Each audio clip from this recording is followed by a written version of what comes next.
Hi, everybody. Thank you for joining me in the locker room. I'm Alan Locher. Emmy-nominated actress and spirit guide Jessica Jimenez Perry, along with singer and actress Lisa Donahey, are joining me to tell us all about their friendship, their roles on Guiding Light and General Hospital, respectively, and so much more. Jessica, if you remember, made her debut as Catalina Quesada on Guiding Light in October of 2000, shortly after graduating high school. She founded her own theater company in 2010, and in 2020, a rare illness nearly claimed her life. She immersed herself in energy work, becoming a skilled guide and tarot reader. Jessica has created an enormous following on TikTok, and I can't wait to hear more. Lisa Donahey grew up watching General Hospital, and for over a decade, she has had a recurring role on the soap playing Nurse Lisa Myers. In addition to her acting roles, Lisa has been singing all styles of music across Southern California for the past 30 years. She has released 4 albums. She Got It Covered, Takes on Broadway, Christmas in Our Soul, and her newest holiday album, Dream Me Home for Christmas.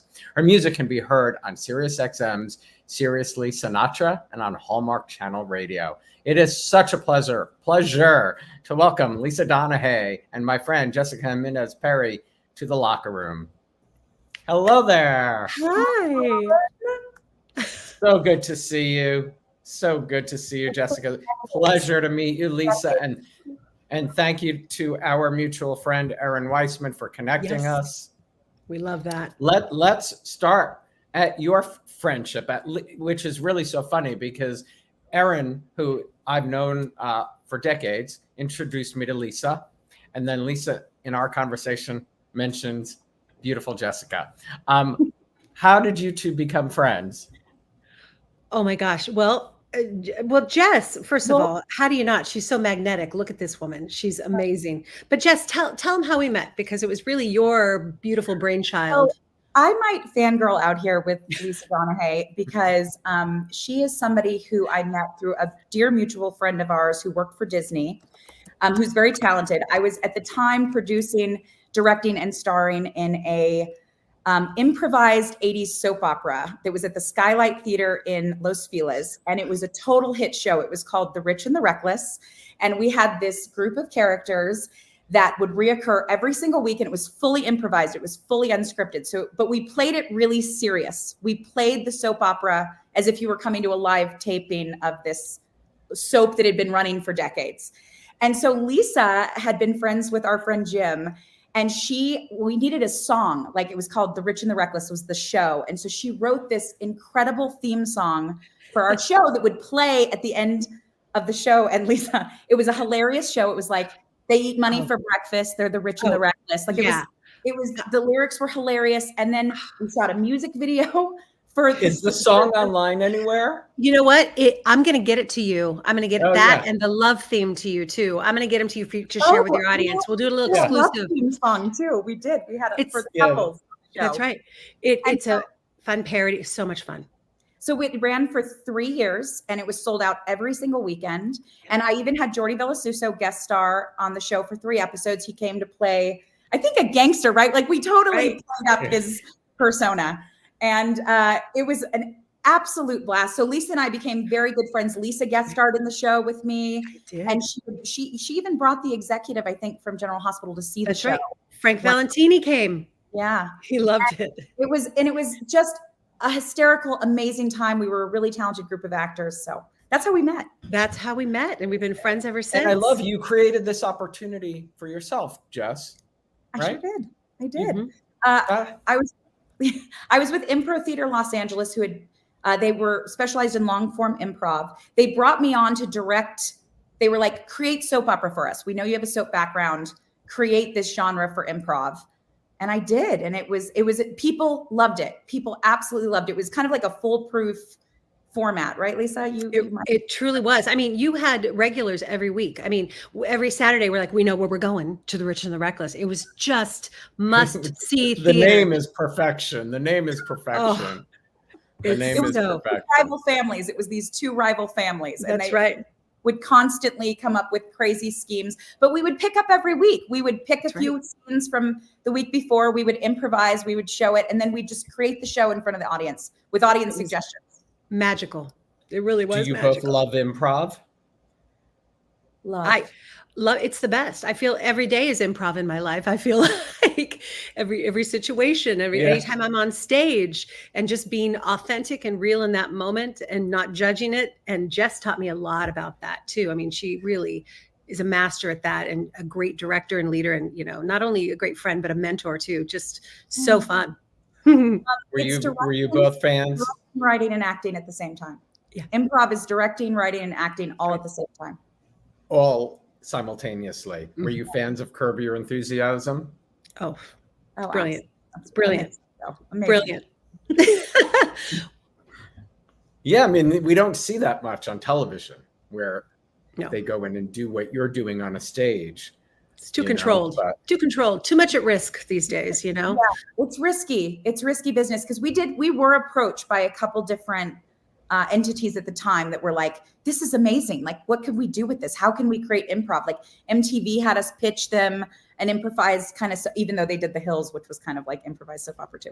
But yeah, I mean, the format itself, it's hard to do with television just because television has to have it.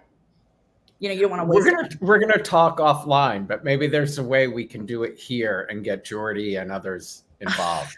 I love it. So much fun. It'd be so much fun. I mean, I think fans would very much love that. Lisa, you grew up watching General Hospital. Who first introduced you to the show, and what were the characters that you fell in love with as early on? Alan, it was junior high and it was Luke and Laura. It was the wedding. It was Scotty trying to break it up. It was the Cassidines freezing the world with the ice princess. These were real to me. I'm an only child. I was a latchkey kid, and it was just all about getting lost in General Hospital, and to follow it all these years, and now to be on it. I mean, it's such a privilege. They're the nicest group of people I've ever met, hardest working people I've ever met. I mean, they shoot a couple episodes a day, but just professional and lovely. But again, fangirl since the beginning. So for me, it's like, wait, I get to be on here? What I actually get to say I'm not a nurse, but I play one on TV. Who gets to say that? Yeah, not many. Jess, it is really, I'm sure, and we'll get to Guiding Light in a minute, but like when you did Guiding Light, we were doing one show a day. It is what they do today because of trying to save money is really superhuman, in my opinion, superhuman. Were you a soap fan before you jumped on Guiding Light? I always watched daytime growing up. I liked As the World Turns. I wouldn't say I was like, I remember my parents saying I wasn't allowed to watch it. Like I do remember them being like, the themes are too advanced, but I did find out, this is wonderful. After I got Guiding Light, my grandmother had just passed when I got that show. And as soon as I found out I got the show, all my aunts gathered around and they were like, this was your grandmother's favorite show for 20 years, Guiding Light. So the fact that I went on to her favorite soap opera for all those years right after she passed was amazing to me. Well, I grew up on both As the World Turns and Guiding Light because my mother learned to speak English. So my mother got to see me, end up working there. All of my TV viewing paid off. It certainly paid off. It's definitely entertaining. And as a kid, I think we get hooked. Who have some of your mentors for both of you been along the way, personally, professionally? Jess, you want to go first? Yeah, I'll start here. I mean, look, I'm going to go back to Guiding Light. Because I remember that show so vividly. I was young. This was my first, opportunity to be on television. And the people that kind of took me under their wing, Frank Dicopoulos took me under his wing. And he was actually a big part of how I ended up in my storyline, which I could tell that story about because they weren't kind of writing for me when I came out. I don't think they knew what to do with the character. And he had kind of like pulled me in one day and was like, if you play it, they'll write it. He's like, so go out there and whatever your scene is today, make a choice and they'll write it. And my scene happened that day to be, I was passing a letter between Mara and Tony because they were like being kept apart because, Mara Lewis was the good girl and Tony was the bad mobster. And so I was like taking a note to Mara and I just decided I'm in love with Tony. Like I'm going to give him this note but I'm also in love with him. And I like made that decision. That was based on Frank giving me that kind of wonderful advice.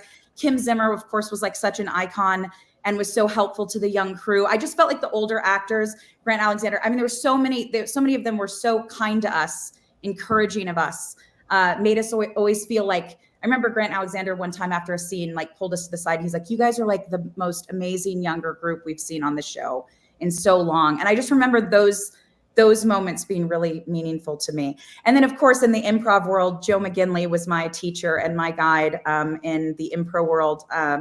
So I was very lucky to work with her, and she was my guide into doing all of the things that I did improv wise. I love that. Grant, was probably looking in a mirror because he started out in that, age group.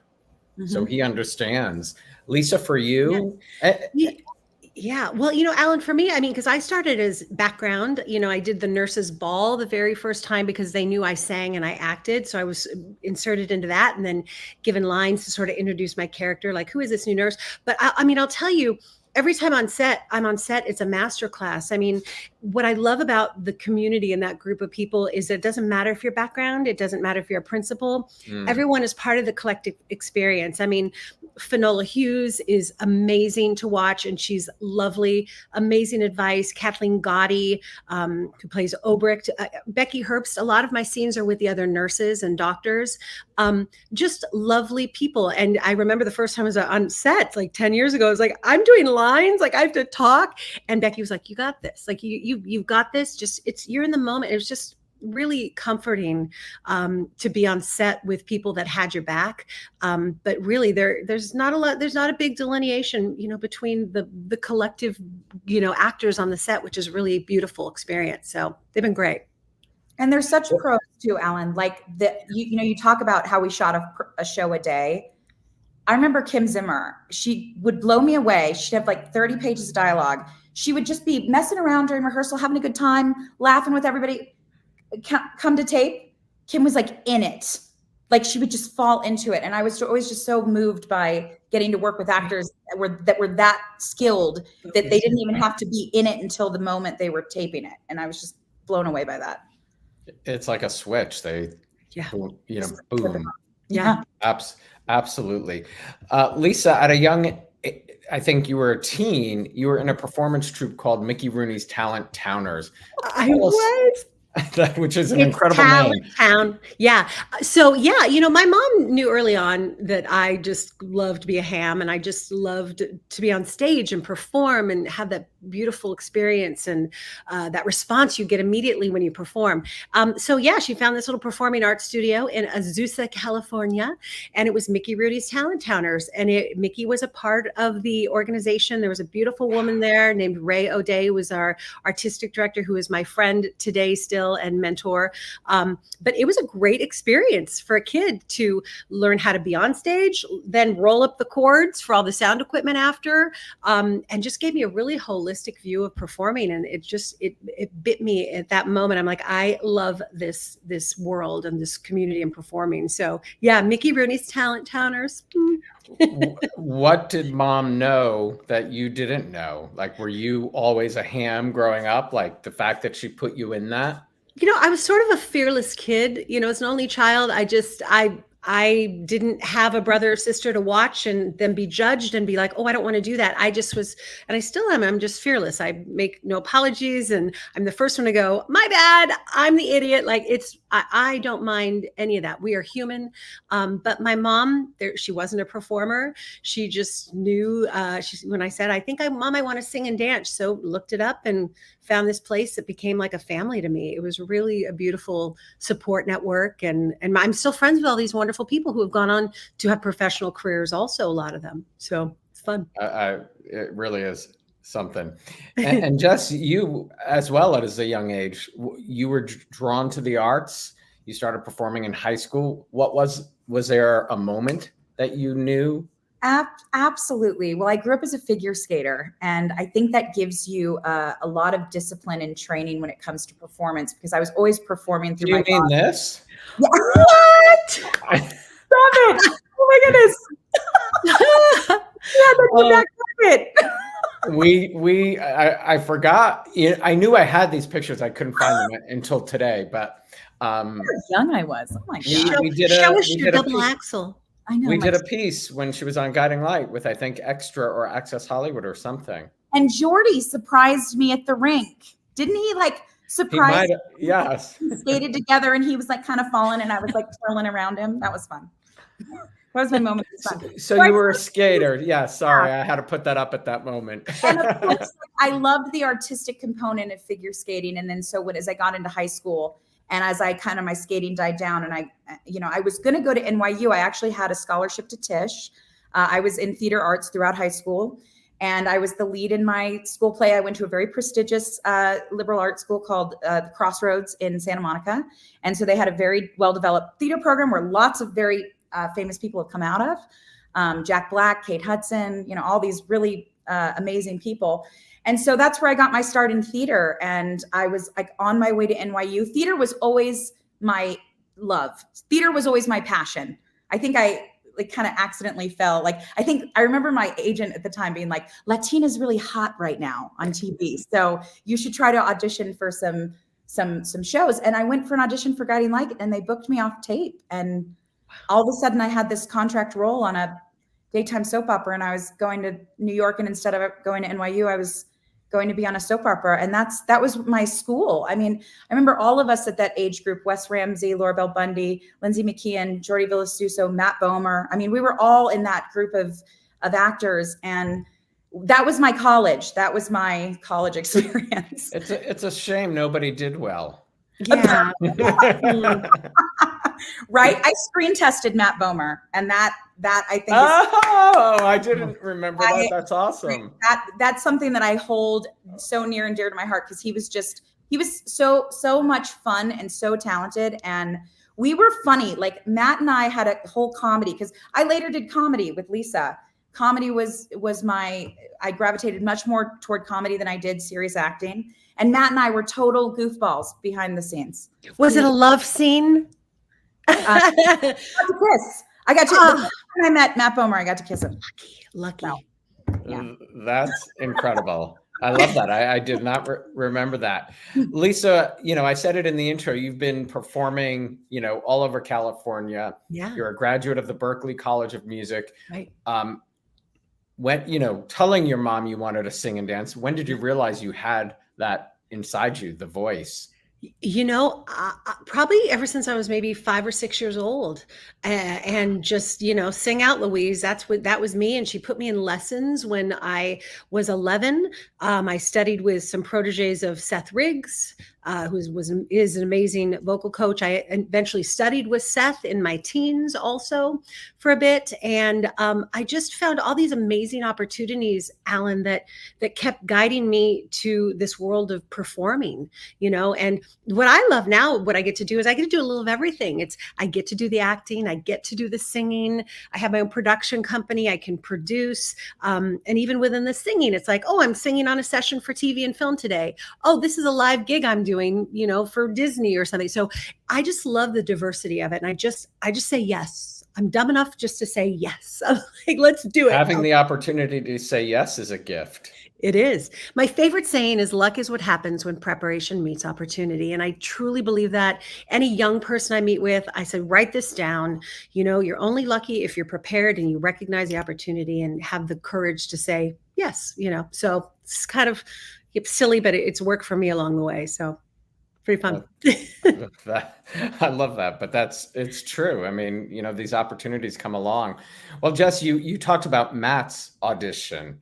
Mm-hmm. You said you put yourself on tape and booked it on that. So you didn't even have to screen test like Matt did.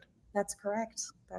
It was, I remember at the time them saying like, this was unprecedented or they've never heard of this. Now, mind you, Alan, before I came onto the show, they had taped me in my American accent as like, right. I was playing like an American girl. I think my sides were a scene between like Michelle and Danny. Like that's how they booked me.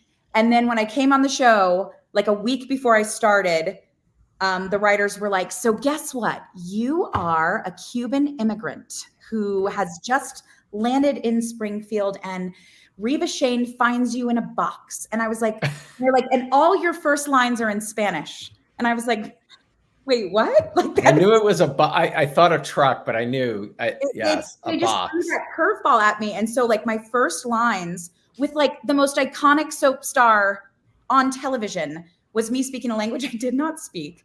I was kind of dying. And I remember Kim was such an professional actress. And I remember I came to the set like so serious that I was going to tape this scene where I'm kind of dying in this box. And Kim was just having so much fun on set that day. She was just lighthearted, having a good time. And then as soon as it came down to like dress rehearsal, she just turned it on. And I kind of realized like, wow, I can't believe the people that I'm working with here. I can't believe I'm getting this opportunity. And then, Catalina shows up at Reva's house like a week later and is like, can I stay here? And she doesn't know anything about American culture. And they gave me an accent coach to do this accent for a while.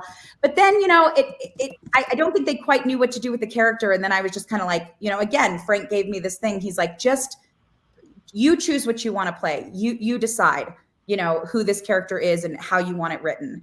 And so I was just like, okay, I'm going to just start using my normal voice again. I'm going to kind of drop this persona and I'm just going to create this new thing. And thank God, like it drove my whole storyline with Tony and Mara, even though I kind of put myself into a little box there because I was like a liar and I'm like a manipulator. And I forgot. So you moved in with Reva. I did. And that's how Mara and I were initially friends, turned enemies. And so I got to have so much fun. Lindsay McKeon was who I got to do all of my kind of cat fights, and we got to do the choreographed hair pulling and all the glamorous soap stuff you get to do.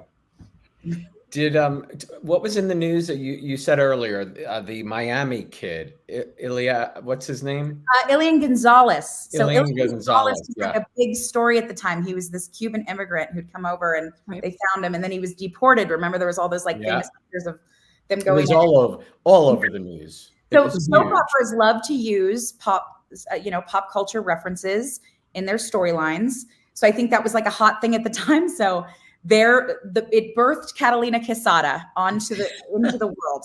I wasn't a very popular character because I was coming between Mara and Tony. And it was really funny in real life too, how when I would be out in public and people would see me and they would have this very visceral reaction. Because, I was like lying about a pregnancy. I was doing anything I could to keep Tony. I was like lying about a priest, his brother. I was not a good girl. And so I would be out in public and people would be like, are you gonna tell Tony that you lost the baby? And I'm like, I'm Jess. I'm not. But that was a really interesting time. But it led to some great work. It led to some great writing, and it led to an Emmy nomination for the character, which was Alan. You called me. They had just told me that they were not renewing my contract, and Paul Rausch, who was the executive producer at the time, had called me in.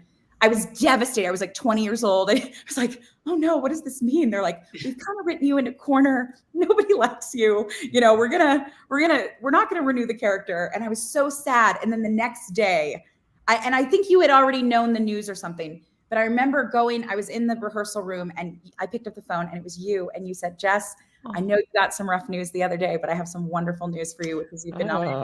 Alan, you're in that very special moment. Wow. Do you remember what you submitted to get the nomination? I do remember. I believe it was scenes between me and Mara, and it was when Mara was going between Tony and Wes Ramsey's character, Sam. Yeah. So they were like at a party and I was seducing Tony, trying to get Tony away from Mara. And so it was the scene, I think it was the scenes of the four of us kind of, Sam wanted Mara, Tony wanted Mara, no one wanted Catalina. But Catalina wanted Tony. So I think it was scenes between me and Wes Ramsey and Jordy and Mara, yeah. And I remember sitting and watching the tapes to decide what I wanted to submit. It was really cool. I love that. And I love that you've remained close with Jordy. He's, like I said, backstage, one of the best. Jordy was like a brother to me. I mean, we would do acting classes outside of the show as well. We took a class, together just to work on our chemistry. And we were such tight friends. We were such a tight knit group, actually. I mean, Lindsay McKeon was also one of my best friends at the time. We would spend all of our time off the show because we were young. We were like, oh my God. Look. And Romeo Jones.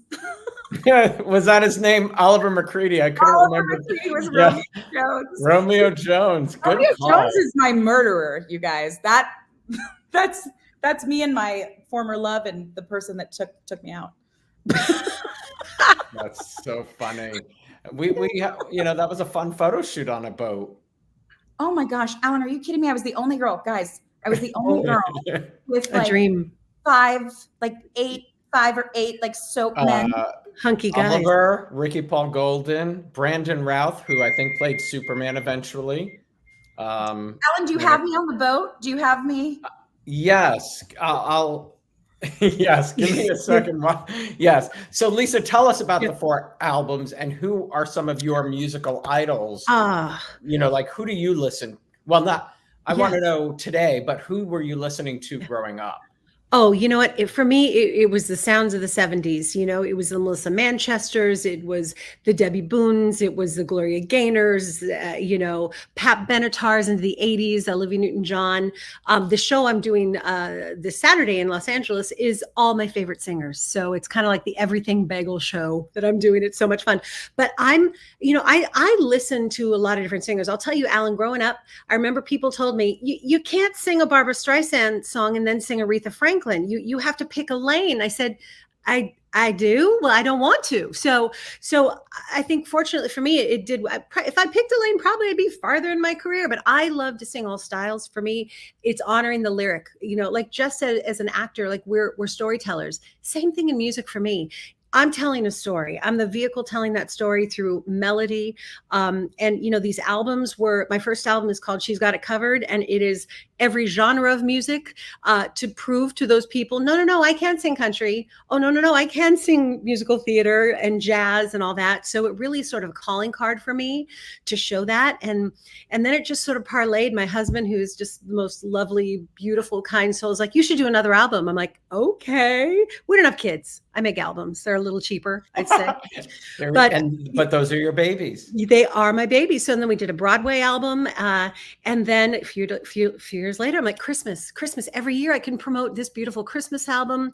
I had some friends I met accidentally. I say accidentally because Jess and I always talk about how we manifest crazy stuff in our life and beautiful things are just attracted and they come to you. Met some amazing songwriters that write for like Whitney and Barbara, and they wrote original songs that I put on my first Christmas album. And this newest Christmas album is all originals written by people who write for Dolly and Barbara and Celine. And it was just a way to create new music because I love holiday music. I love the holidays. These albums. In the mood. Yeah. And it's a blessing to be able to have this legacy out there and that people can listen to it. And I have people email me, you don't know me. I found you on Spotify. I love your music and thank you. And I'm like, that's what I do it for. Like, that's it, So it's truly a blessing to be able to have that part of my creativity expressed in that way and to have the music out there. Lisa has a Christmas album that she's got her own Christmas album with her own Christmas track. And she's so talented. And her Christmas album is like a theme to my holidays. To this day, so. I love that. But to have somebody reach out, yes, and find you organically and not because that's got to be a nice feeling. It's really touching because you know what? The world is busy. People are busy. It's a crowded space. It's loud. There's just so much clutter and just out there. And that somebody actually took the time to find me and listen and take those 3.5 minutes. Honest and truly, it moves me so much that somebody would invest in that. And then we usually become, friends and, and they want more and they inspire me to continue to be creative. So it really is a beautiful exchange. And those are so precious to me, those moments. I love that. Here's the picture, Jess. Oh, guys. Oh, okay. Come on. I was the only girl. Very exciting day for me. Oh, hello. Am I paid to do this? This is like what right. Yeah. It was quite fun. What are some of your favorite memories of your time in New York and on the show? Oh, Alan, I have so many favorite memories. I would say one of my favorite memories was just being with a cast that was so respected and so good at what they do. I learned so much from my scene work with every single person I got to play with on that show. But I would definitely say, I was on the show during 9/11, and that was probably the most, I was shooting that day. Like that day we were all in the studio, and I remember watching it happen live. I went to wake up Jordy to show him what was going on. And I just remember all of us coming together as a cast in that time. And, production was halted, I think a week. The whole week, yeah. And that was unheard of because, soaps shoot every single day, and it was just such a learning. It was like a school for acting. I mean, you have to do 30 pages of dialogue a day. I learned so many tips and techniques. Everybody was so supportive at that time. Anyway, I just remember 9/11 being like me, Wes Ramsey, Laura Bell Bundy, Jordi Villasuso, like walking up 2nd Avenue on that day. And I just, like those are memories that you just, you feel like these are the people I'm going through historic experiences with. And, Jordy and I were both Catholic. I mean, we would go to this church near the studio and we would pray together. And I just I was supported by that group of people. So I love that. But you're right about those monumental moments. It's funny because we are renting a friend's house at the Jersey Shore for this week where my husband's working from. And we were on the beach on Sunday when all of the Kamala, Joe, and we will never forget, where we were, because it was like we were sort of sleeping on the beach and woke up and everybody's phones were, going off. But, those are monumental things in your brains that you'll never forget who you were with. We had so much fun. And I have to say I do remember because, they taped so tightly, me and Jordy and Lindsay and Matt, when it was the whole Ben, Mara, Tony, Catalina group, we would laugh so hard in between the tapings of some of the stuff we were having to say. I remember me and Matt would lose it on each other just because of what we were having to perform. And they would be like, all right, kids, all right, guys, that's enough. And then we would tape. So I just have me and Jordy's wedding. That's like that sticks out in my mind so much. Like, I remember he wouldn't see me before we taped. He wanted to be surprised, down the aisle. And I just remember those scenes. And even though, it was like the wedding, Mara stopped, she came in and she was like, don't do it, Tony. She's lying. And I was like, how dare you?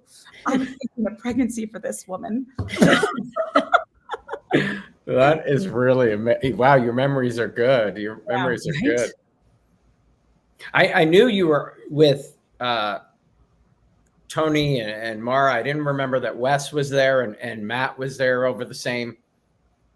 Matt and I were in cahoots because he had a little black book where he had this bet on Mara's virginity. Yes, he did. Yes. And I was the one being like, all right, Ben, I'll tell Mara if you don't. That is right. He had the black book. He sealed the deal with Tony.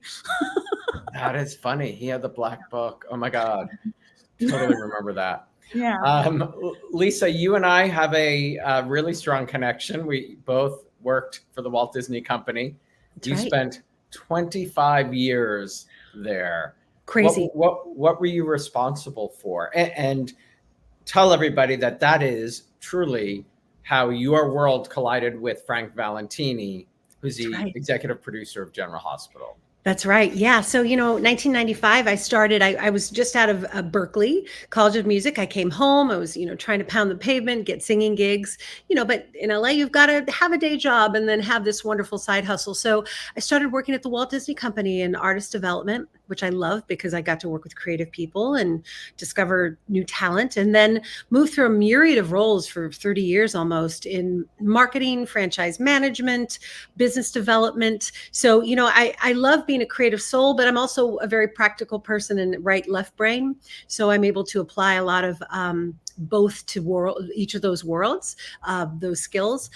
So working at Disney, I had a little bit of a hiatus where I was laid off because it just happens. But I'd also had this, thriving music career that was on its path too. So I really had this dual life at Disney. And I will tell you, I now am back at Disney in a wonderful little day job that I love so much that it's just kind of part-time. But then it allows me the opportunity to work and fund all the creative ventures that I get to do, singing and acting, and Disney's been great because they also recognize that I have this skill. It's hard to transition for people that way sometimes between the two worlds, but like I'm actually like a host on QVC. I get to help talk about Disney beautiful jewelry, host different events in the past, like the D23 events I've hosted. So I kind of love the duality of what I do in the company now. And it's just so much fun. And, going back, I used to go every year because I was on the consumer product side. It's good because I like stuff and I got to help sell Disney stuff. I go to New York every year and licensing show, and Jim Babcock, our dear friend, mutual friend, we would go visit the set of One Life to Live, which was a favorite of ours. And Mr. Valentini was actually, producing and directing that show at the time, and so we would go. And I remember when we first met Frank, and this, very tall, just handsome guy. And he came up to us like, "Are we in trouble?" We're like, he's like, no, who are you? And formed a beautiful friendship with Frank. Frank moved out, of course, when One Life to Live went away and All My Children, to take over General Hospital, and really saved the show, thankfully. And I stayed in touch with him.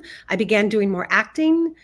He found out. He said, "You know what? I want to submit you to casting. Let's see what we could do." They cast me into the first Nurses Ball. And of course, I didn't want anything. I'm like, I am just a fan, and just, but now I'm happy to be at the party. And it's been a beautiful 10, 11 year experience. And it's one of those things, Alan, you just don't know when you're in it, what could potentially happen. That's why you just try to be the best you can be in it.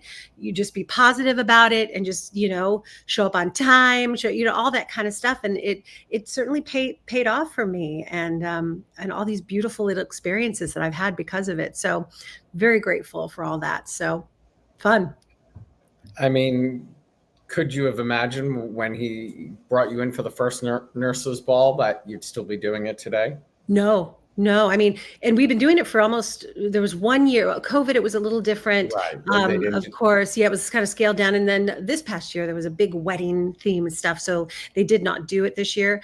But we've done 8 or 9 of them, but no, did I ever dream? No. And that's why every day I'm grateful. I'm like, where do I get to? Okay, I'll go, I'll be there, So I'm surprised. I have a good time, and I know nothing is forever, and just try to be in the moment and have a great time with it. That's really it. And it's really a blessing. Like I said, they're really just the most lovely bunch of human beings ever, and just super hardworking. And it's just fun, like Jess's experience on her show, I mean, mine's a little different because, I started out as background, and then I get some little reoccurring roles, and, under 5 lines, they call them. So I've had a really cool exposure on the show in that way. So.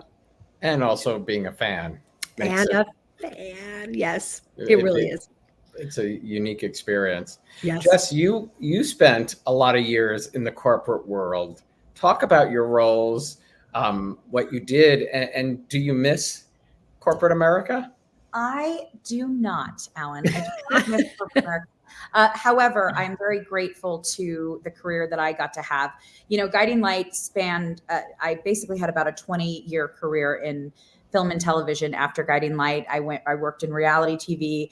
Behind the scenes, I worked in the post world, editorial. And then I got into HR in, a little bit later into my career. And I was like, I would love to do HR in the entertainment field, just because I'm a people person.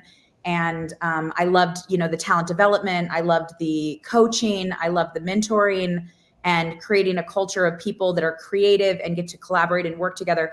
So I ended up in the visual effects space for almost 10 years of my career. And that was amazing. I started out as like an HR lead. I went up and opened a studio in Toronto where we, hired 200 plus, artists within a very short period. I mean, what I did learn about visual effects is it was very similar to soaps in the sense that it was crunch. Everything was always like, got to get it done, got to turn it out. So, it's like building teams of people. And I worked with so many talented artists. There was so much more. Like, I don't take any credit for any of that, because it was always the artists. It was always what they were doing. So many talented technical creatives. And I have such a big heart too for the post-production world, because of even what's happening right now and the changes that have happened in how much production is shifting and changing and how many jobs are leaving Los Angeles. And so, I have a lot of friends and colleagues that are so talented and so skilled, and they're really pushing the envelope in the technical side of things and creating visual effects and creating shows and bringing them to life. And so I got to be part of hiring the artists for that and hiring the teams of supervisors that would come in and producers that would come in and create the amazing visual effects that you see in some of your favorite shows. So I got to do that at Deluxe Entertainment Services, and then for Fuse FX for 5+ years. And I ended as the VP of People and Culture at Fuse FX. We started with 3 studios in Vancouver, New York, and LA, and we ended with 7. When I left, we had 7 studios globally. Did you learn HR on the job? I did learn HR on the job. So it's something that, I was lucky to have some wonderful mentors in my life. When I first got into HR, I was actually working in the nonprofit sector, and my executive director was a Stanford MBA. She was so smart, so talented, and she kind of saw that I had a knack for people. And so between her and the legal counsel, they were like, we'll send you to training, we'll send you to, get experience doing this. And I just built my career from there. So I totally worked my way up. I mean, I did it over the course of, almost 12 years working in human resources and, making mistakes and then also being successful and making mistakes and being successful. I mean, human resources is kind of like this evolving, it was kind of this evolving career in the administrative side, where companies really started to see the value in HR. They really started to see like what HR could do when you had strong leadership. So, and I had wonderful mentors. Dave Altino, Fuse FX, was our CEO. He guided me in my career. I'm so grateful to him. At Deluxe, Sharon Berlin, Mike Gunter, they were my mentors, and they brought me up under their wings to make me into the corporate executive I became. Hey, Alan. Yeah. I was just going to add also, because Jessica found her superpower early on. It is the people factor, right?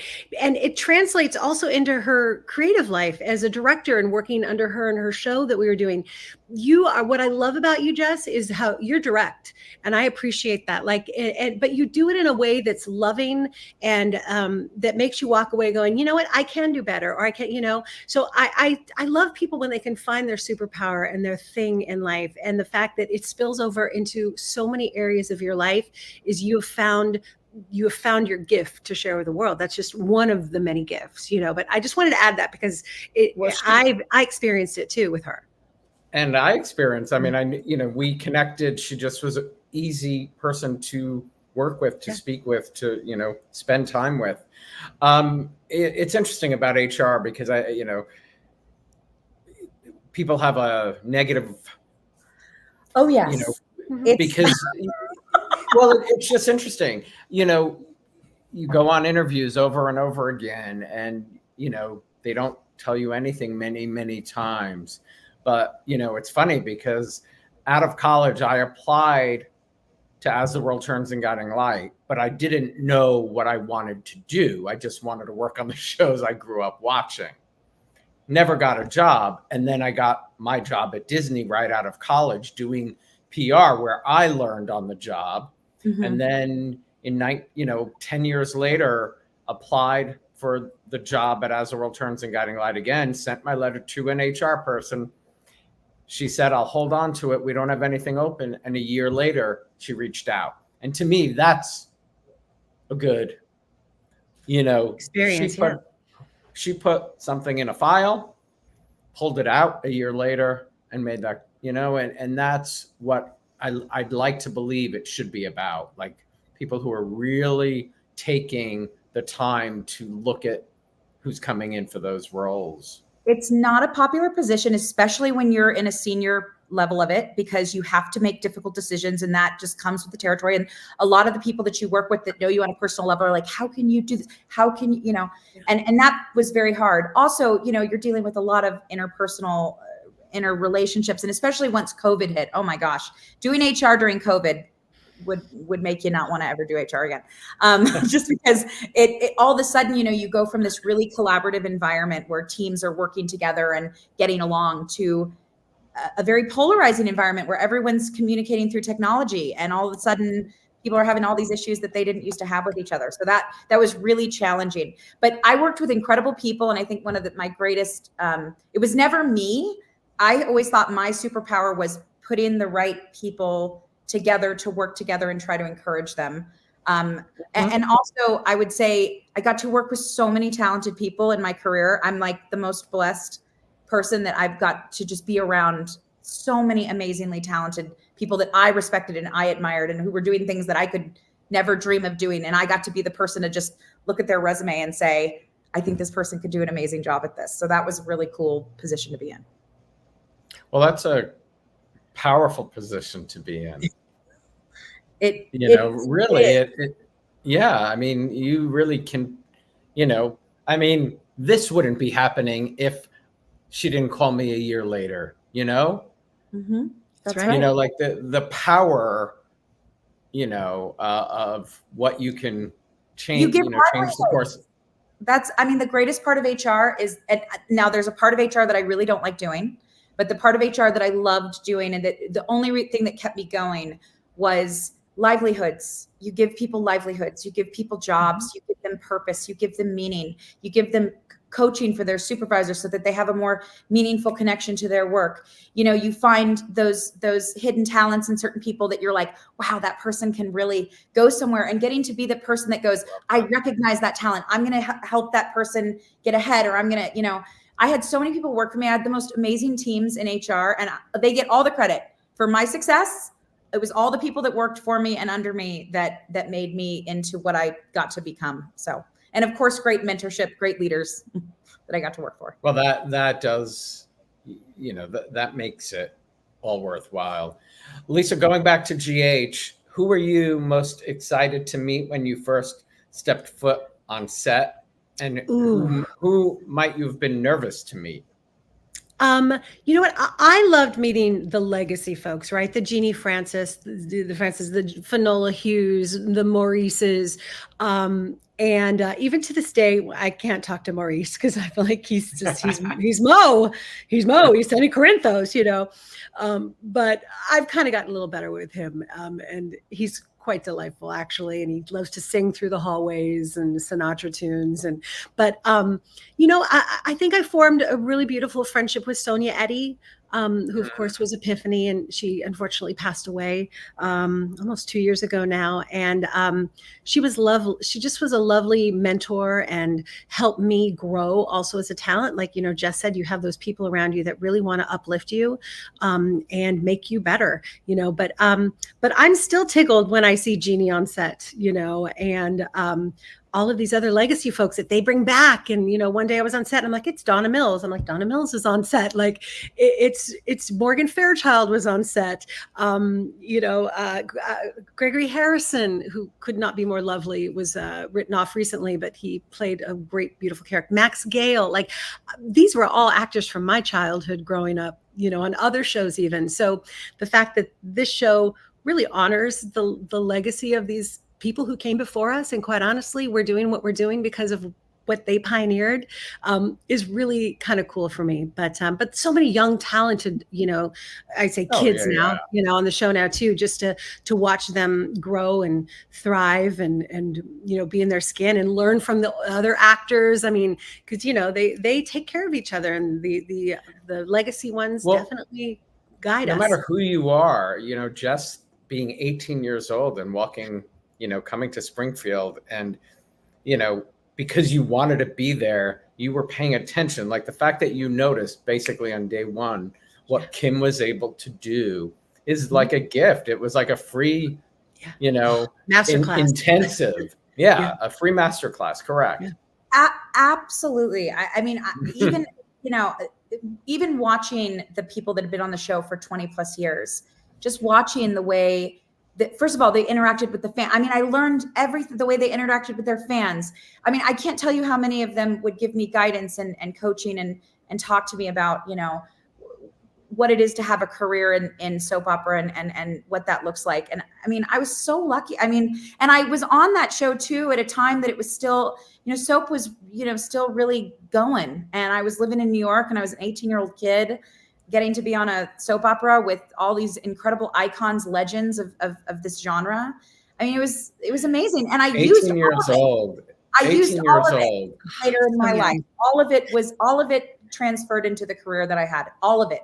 Everything I learned in those 2 years or 2.5 years I was on the show I took into my life.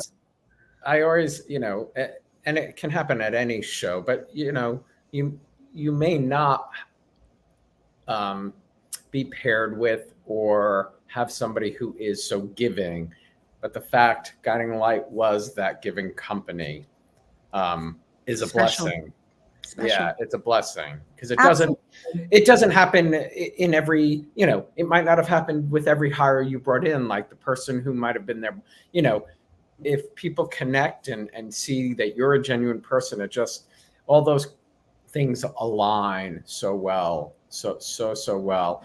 Jess, I know in 2020, you became ill and immersed yourself in energy work and tarot readings and talk about that period and how you got into that work. I mean, you know, Alan, you talk about a gift when life gives you a gift, but you don't recognize it as a gift in the moment because it feels like you're going through hell. And that's what it felt like. I became sick out of nowhere. I mean, I was a perfectly healthy, I was, you know, working as the director of HR for Fuse Effects. I was very, you know, my career was my whole life. And all of a sudden, you know, I'm in a hospital needing 3 blood transfusions a day to stay alive. And that it literally happened that quickly. It was August 6, 2020. It was during COVID. And I think the most isolating part of it too was because it was COVID, I was in a hospital for a month long getting this treatment every day. The doctors could not tell me what was wrong with me. They were like, you have a, you know, hematomic anemia where your red blood cells are just killing themselves too fast. And so we just need to keep giving you blood, but they couldn't diagnose it. They were like, we don't know what's wrong. It's like, it's part of a bigger picture, but we don't know what's wrong with you. They're like, it should be like a rare leukemia. It should be like a rare blood cancer. So every day you're thinking, and they were kind of treating me the first week I was there like it wasn't going to end well. I mean, that's how I was treated. And talk about and being during COVID. So was your family able to visit me? I was completely on my own. I thought I was going to die alone. I mean, that's literally what it was like. And it's moments like that in life that I was raised Catholic. I was always a very spiritual person. I was always somebody that practiced prayer. I was always somebody that, you know, believed in the traditions I was taught. But man, when it's you and God and you're in a hospital going, why me? Why is this happening to me? I had lived such a good life at that point. I even remember like on nights that I felt like I was going to pass out or I wasn't going to make it. I was like, well, I've lived an amazing, like it's been an amazing run. Right. And so I just had these real spiritual experiences like you do when you're in a hospital. It was just me and God for a month, me just praying, just saying, if I'm meant to be here, you'll keep me alive. If I'm not, you know, I've lived a good one and I'm happy to go. And all my stage 10 people rallied around me, my theater company, they all sent videos and character. Sorry, it could make me cry. They all sent videos and characters that we had developed over the years. And it was so wonderful to be loved. You know, talk about being at your own funeral before you die. That's what it felt like. It was like everybody in my life came out of the woodwork to give me love at that time. So it was so wonderful. And so I was on a healing journey after I was out of the hospital. I miraculously healed over 6 months, you guys. My oncologist to this day cannot tell me what happened to me. They just gave me this kind of experimental treatment and they were like, hopefully this makes you better. And luckily it did. But I was on a healing. I mean, that is really scary. Though to still not have any. Terrifying. It was absolutely terrifying. I mean, for 6 months, I just thought, am I stuck like this? Am I blood transfusions every day? Yeah. Like, is my blood ever going to heal? Is this ever going to stop? And so I was on a healing journey. As soon as the doctor gave me permission to leave, it was during COVID. I felt like I was stuck in this kind of hole. I went to Atlanta, and my brother-in-law is named Tyler Lyle. He's in a very famous band called The Midnight, and he is a folk singer, and he was very into tarot. And I he was like, Jess, you got to check this out. There were these books. He kind of gave me an overview. And so of course I'm just, in a bed all the time healing. And I just got really into studying about tarot is a story of the fool's journey to enlightenment. And it kind of aligned with all of my different practices, HR, guidance, coaching, acting, which is telling a story, improv, which I explained that I did for almost a decade. I was directing improv. So you're telling a story as you're reading the cards. That's what's happening. And I just developed a style and an approach to reading, almost like I call it tarot-py. That's what I call it, because we basically use the cards to give people guidance with where they're at in their life.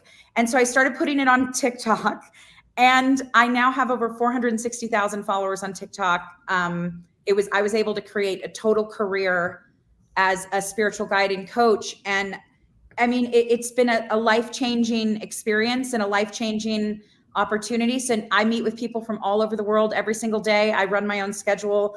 I run my own practice.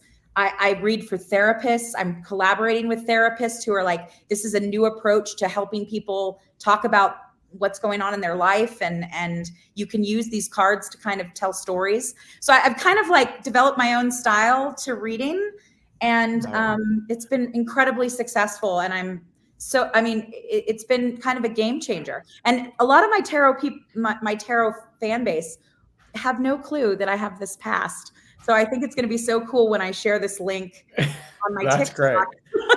That's to right. be like, by the way, guys, I have this whole past that you know nothing about. When you started using TikTok, what was it, or what post took off to start bringing you this global audience of 450,000? Well, truthfully, I was going through a difficult relationship at the time, a very tough breakup. And Okay. I had just gotten sick. I'd just gone through this kind of, and I was feeling, where I was at. Tarot's a lot of stories of love and loss. And, so as I was doing the cards, I would just, use my experience with the cards to kind of tell a story to the audience of, if you're going through this, like, here's a reading, here's how a person might be feeling, or how, and I would just basically read the cards, and you really are just telling a story. But what I found is that there's a collective of people that all go through the same thing at the same time. And that's what I've learned about this practice, is that you can tell a story and you'll have 100,000 people say, that's my story. You're telling my story. And they'll connect to you. And then I just brought in who I am to the practice, the love that I have, the light that I have, the empathy that I have. I don't put I'm psychic anywhere. I don't put that that's what I'm doing. I tell people that these are stories from me. These are messages from me. And people I just couldn't believe it. It just blew up. And I remember going to my little sister at the time, and I was like, what? I was like, how many followers would I need to be an influencer? And she's like, 10,000. And I was like, okay, I'll come back when I have 10,000 followers. And I came back in a week, and I was like, I have 10,000 followers.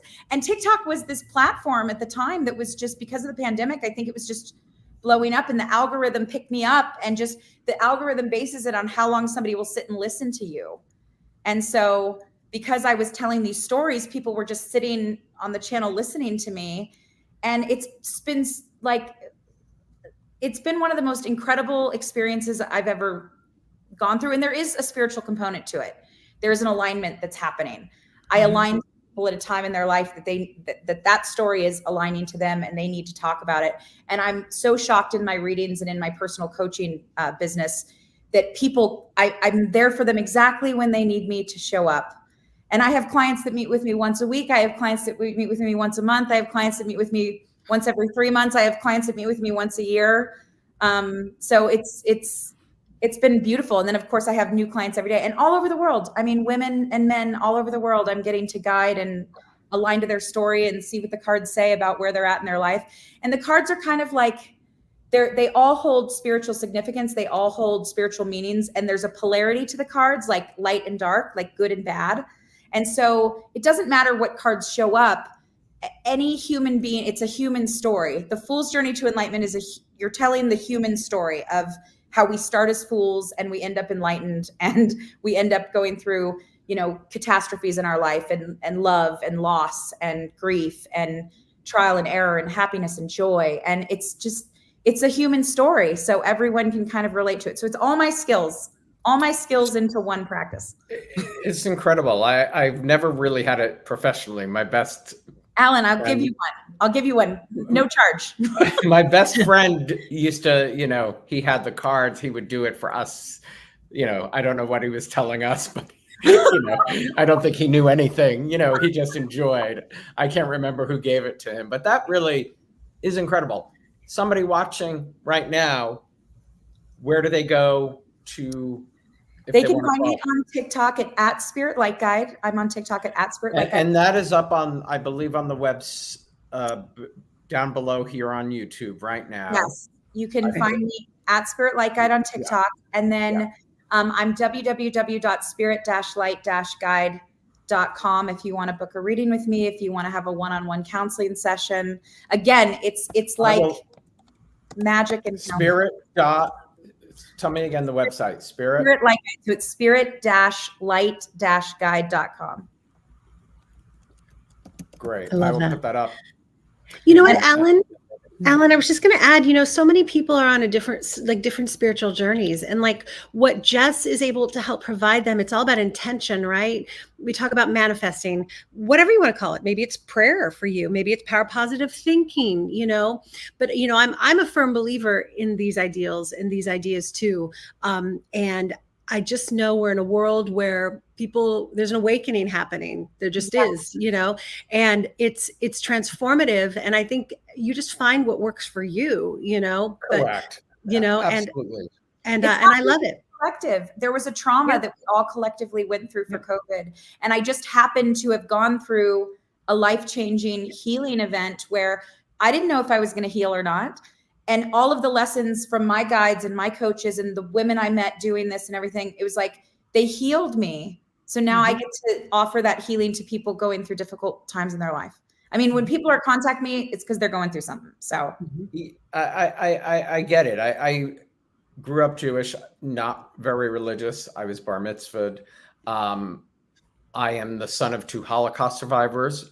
I know I would not be here if not for the people who risked 11 lives. So having faith in good people and things like that. And through this show, I met a woman who sadly lost her 14-year-old son and father to a neo-Nazi who wanted to know what it felt like to kill Jewish people and killed 3 non-Jews. She's taught me a lot about faith, listening to her. She's religious. She thought God wanted her to be Jewish because her son and father were taken away because somebody wanted to kill Jewish people. And then randomly, a Muslim young man was run down in her town, and her pastor came to her and asked her to speak to that family. And what she realized was God wanted her to bring different faiths together and try to heal, but it's, through pain comes that healing, Correct. I met John Edward through Guiding Light. John Edward has a connection to Guiding Light because his mother and he used to watch it together. And when she passed, he wanted a message, and she brought Guiding Light to that message. But many people don't, with what John does, when he and I did an interview, people are skeptical. But Alan, let me tell you something. I mean, if you just look at the full circle nature of it, I started on a show called The Guiding Light, whose symbolism was a lighthouse. And by the way, I used to dream of that lighthouse as a child. So it's very strange that came out later in my life, and that light going around. And then now my name is Spirit Light Guide. And I based it off of the fact that my life has come full circle. And something I find so spiritually rewarding is that I meet myself at every age. I meet myself at 18. I meet myself at 22. I meet myself at 27. I meet myself in my 30s. I even meet older versions of myself. And it's like the algorithm connects me to people that share stories. We share our stories. We share our pain. We share our grievances. We share illnesses. We share grief. I mean, there is something going on right now in the collective conscious of people where they're realizing that we are spiritual beings, and that a connection to that spirituality, however you find it, gives your life a sense of purpose that nothing else does. Yeah. I'm going to read you a poem. Do you know this poem from Guiding Light, Jess? Let's see.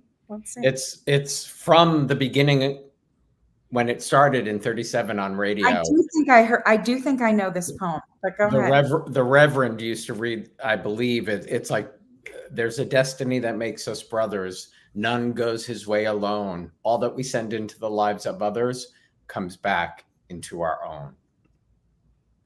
So true. That's really amazing. Yeah. But speaking of journeys, you know, Lisa, you've been on a journey yourself. In April of this year, you did an interview with Soap Hub's Michael Maloney about your weight loss journey. I did. There's a nurse who scared the shit out of you, to put it bluntly. Yeah, she was an eye doctor, and I just saw her 2 weeks ago, and I got to tell her. So I'm a diabetic. I'm a deniabetic. See, I have to joke about everything because then it takes the gravity out of it. So been a diabetic for years. It was not good. My A1C, if you know about all the stuff, it should be 7 or below. It was 11.9. I went to this eye doctor who said, so you're trying to go blind and lose a toe or your foot. Is that what's happening here? And I was like, no. Like the good Catholic girl in me is like, I'm going to do better next time I see you. So that kind of set. What is it that an eye doctor said that to you? Well, she was actually a retinal eye doctor. So as a diabetic, we have to take care of our eyes because you can go blind because of how the diabetes can manifest in our eyes. So I had to go to a special eye doctor. And that was this special eye doctor that I'd gone to, you know, but the repercussions of having diabetes, it's a silent killer. It really is a bad thing if you don't control it. So at that point I realized, wow, I've been overweight my whole life.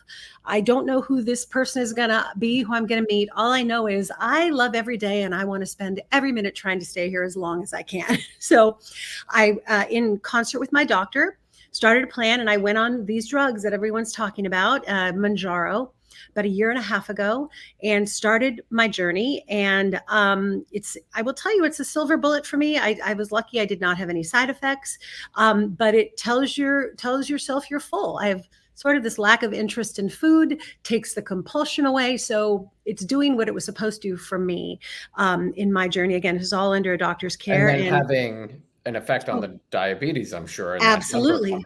So because I was losing weight, so I'm down 70 pounds, which is like, what? Who am I? And I'm still really, I'm grappling with that because I've always been the plus size girl, the character actress, the funny fat girl, the funny fat friend. So I'm like, and that word doesn't bother me, by the way. I love saying fat. It's a word, you know. Well, you don't give it power. I don't. So I'm really trying to discover who I am, going from a size 22 pants to a size 10. Unreal for me. And my head is still trying to catch up with it. But I will tell you, I'm off all of my diabetes meds. My A1C is 5.9. And it's, you know, talking about Jess, we were talking about transformation and this awakening. I'm kind of going through it physically now myself in who I am, what defines me as a person. I mean, I'm still me. The core of who I am is still there, you know, but I see everything through new eyes now because it's different. It feels different. People look at you differently, you know, and just because that's the world we live in a visual space. So yeah, I've been sort of on this trajectory, and I love it. And I got rid of I loved my clothes, you guys. Oh my God, I loved them. But I got rid of over like 300 pieces of clothes. I'm like, they don't serve me anymore. I had girlfriends come over. I'm like, come shopping, take whatever you want. I just want them to find nice homes. And so here I am today, sitting here and just grateful to be here, grateful for a day on this earth where I can be healthy and, you know, and talk with you and see old friends. And so it's a journey. I will tell you, it's. Alan, I'm do happy. you know if I just say one thing about Lisa Donahey, just because I've known her for almost 15 years now. Wow. Lisa is literally a light source of energy. And something that I recognized so early on in working with her is just, she has this ability to light up a space. And it didn't matter her, and as a performer, you know, the insecurities will come, right? You get insecure about the way you look. Lisa always had this fearless approach to performance. Didn't matter what her size, didn't matter how she showed up. And I always admired it so much because Lisa truly is so talented, and she beams energy at you. She beams energy everywhere she goes. And Lisa, you look great at any size, but I'm so happy for you in your journey.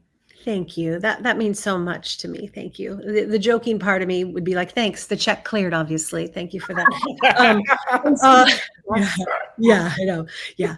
But you know what, Alan, I mean, it really, I wish health and happiness for everybody. I want everyone to find that thing for them. But you know, we're human, you know, and we can get in our own way. And I will tell you, thinking to myself, oh my God, this was the last thing on my bucket list. Everything else in my life, I'm like, I want to do that. I do it. This was the last thing to accomplish.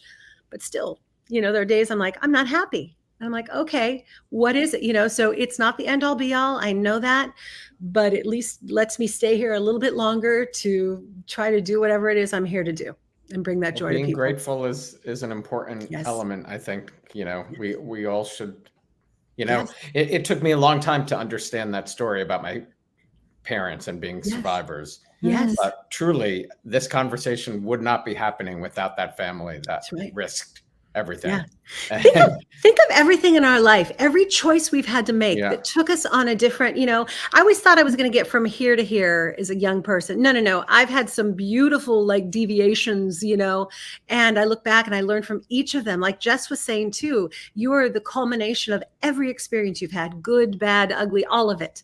And it's part of being alive and human, and recognizing that and giving ourselves that grace, I think, is really important. I know it sounds so hippy dippy, but I think it doesn't. But being, you know, Jess, I think, said it earlier. I mean, just being open. We just have to accept, you know, or you said it, I think, Lisa, that yes, you know, say yes to things. You know, I mean, you know, yes back. It will say yes back. Yes. I want to give you guys a statistic of this because I looked this up the other day, and it's about the rarity of our existence. And every human being that's alive is 1 in 400 trillion of their odds of existence. And if that just gives you some sense of how meaningful our lives are. I mean, you won the race even from conception. You were 1 in a million. But the fact that, you know, we exist on this planet in this perfect ratio to the gravity of the sun, where life can form and that we can have these, you know, incredible connections, you know, existence is rare. And so when you realize that you are part of something very rare, you can live just a little bit more deeper meaning and why you're here and who you were born into and the experiences you had and the traditions that you were taught. We're all so rare and we're all miracles. Absolutely every single human being. Mm-hmm. It's great. Every day is one. Such a great reminder. Yeah. Every day is one. Ladies, this has been so delightful. Thank you, Erin. Thanks for having us. I'll say thank you again. Lisa, thank you for bringing, I mean, Jess and I had connected, but we had not done this. So this is a delight to see your beautiful face. It's perfect. It's a perfect day. Thank you for having me. That day that I was like, what's going to happen to me? And you were like, you got an Emmy nomination. So thank you for being very important parts of my life. And you too, Lisa, thank you for being there for all of stage 10. Some of the best years of my life. Mm-hmm. Well, we're going to talk about, you know, maybe doing some improv here one day. I would love that. Let's do it. If it scares us, let's do it. Absolutely. I think fans would totally enjoy it. Stay here while I say goodbye to everybody. Thank you again, ladies. Thanks, everybody, for tuning in today. Thank you to Jessica Jimenez Perry and Lisa Donahey for spending this hour with us. Don't forget, links to Lisa's website and Jess's are up down below right here on YouTube. Please join me next week when Emmy Award winner Courtney Hope from The Young and the Restless, who plays Sally Spectra, joins me live. If you haven't yet subscribed to the YouTube channel, you can do so down below. Turn on notifications for reminders of all upcoming shows. And if you like to stream audio versions, remember to search The Locker Room on your favorite podcast app. As always, everybody, please stay safe and have a great weekend. I'll see you next week.